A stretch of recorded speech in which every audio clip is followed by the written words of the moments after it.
Applications created, but they've created. So, you know, some courthouses, as an example, or other public buildings create galleries. You know, and then there's some interesting cases. Well, that's a terrible painting. You can't put that up. Well, they've created a public space, and the fact that whoever's running that public space doesn't like it is not a sufficient basis in and of itself to require the artist to take it down.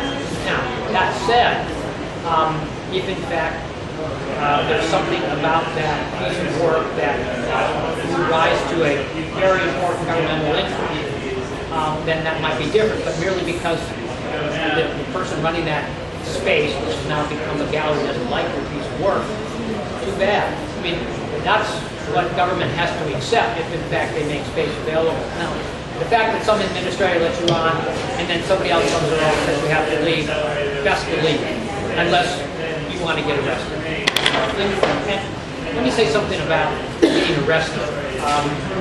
Some years ago, I was working with a group that was here in Harrisburg. They were very interesting, but they were an environmental group. They were protesting a solid waste incinerator, not here in Harrisburg. It was a chemical incinerator someplace north of here. Sunbury, that sort of thing. Some big corporation had contracted to buy a chunk of land to create this incinerator. And as you probably know, environmental issues are interesting. You're interested in the environmental issues.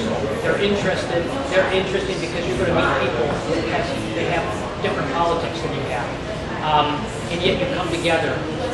Great that that happens. You come together because you're concerned about air quality, water quality, or whatever. So this demonstration was a lot of people from a lot of different backgrounds. They came to Harrisburg they actually had a lot of protests up where this took place. They came to Harrisburg to protest the Department of Environmental Resources. And they had planned a kind of picketing on the sidewalk in front of that office. And then some of them wanted to go into the office and sit down.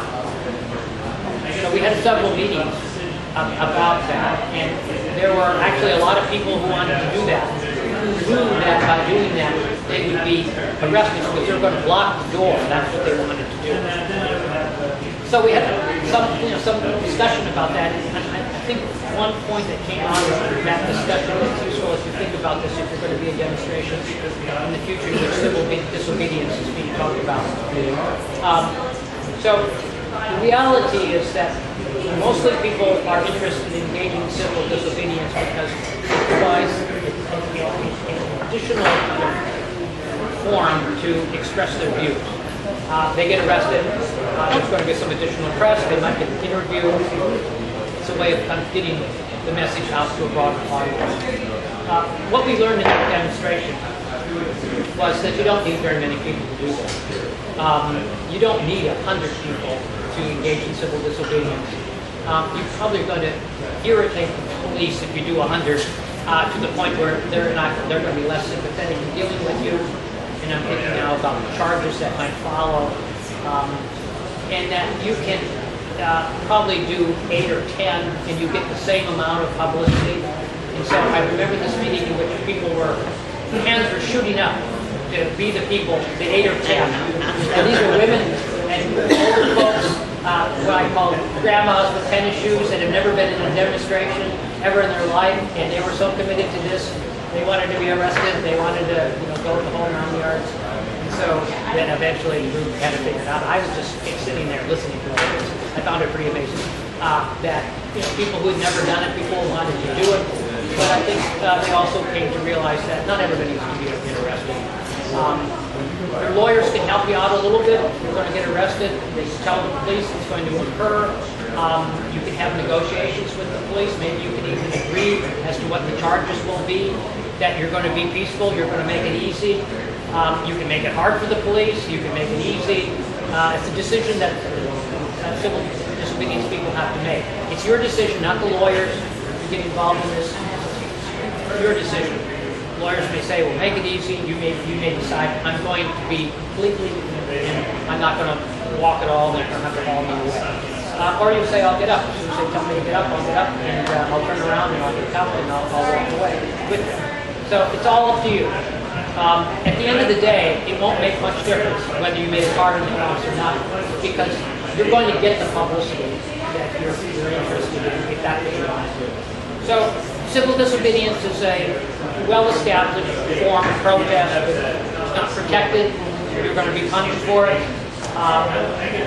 If everybody's playing by the rules, there isn't any claim that somehow you should escape punishment. So it's just part of that many groups eventually turn to. Hopefully that won't be what you have to do here at Occupy, to be able to continue to occupy that space. As Andrew has told me, it looks like there's some type of rock restaurant of some sort, tentative at least, to people who have some stuff there for the time being.